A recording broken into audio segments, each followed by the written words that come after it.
மாத ஊதியத்தை 18,200 ரூபாயிலிருந்து 25,000 ரூபாயாக நமது டிவிக்கு அரசு உயர்த்தும்.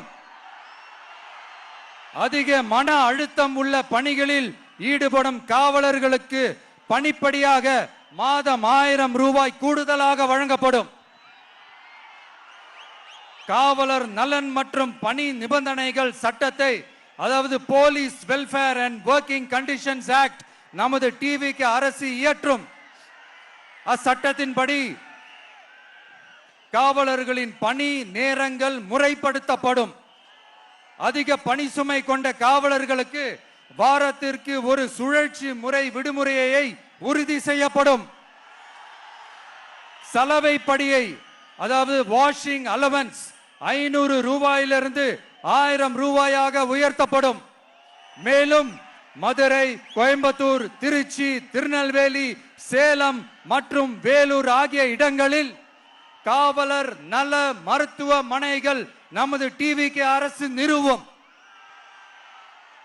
கடைசியாக பெண் காவல்துறை அதிகாரிகள் பாதுகாப்பு நெறிமுறை அல்லது பாதுகாப்பு பணிகளுக்கு பணியமர்த்தப்பட மாட்டார்கள்.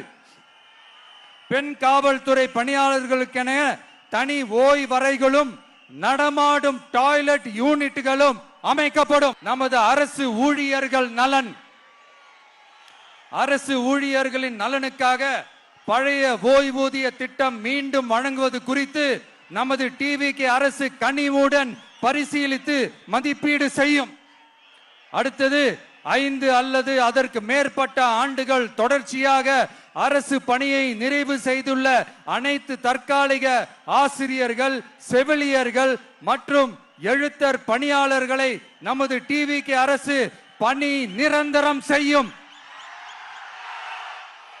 மூணாவது, பதவி உயர்வுக்கு பணம் பெறும் கலாச்சாரத்தை நமது டிவிக்கு அரசு முடிவுக்கு கொண்டு வரும். அனைத்து அரசு ஊழியர்களின் இடமாற்றங்களும் வெளிப்படையான மற்றும் கால வரையறைக்கு உட்பட்ட முறையில் நடைமுறைப்படுத்தப்படும்.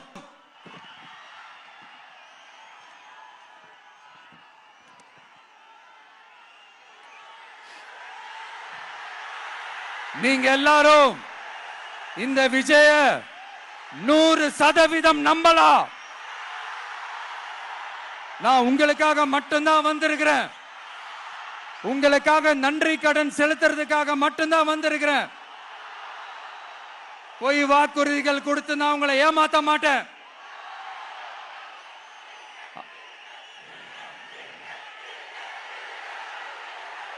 அதனால உங்க அண்ணனுக்கு, உங்க தம்பிக்கு, உங்க மகனுக்கு, உங்க பிள்ளைக்கு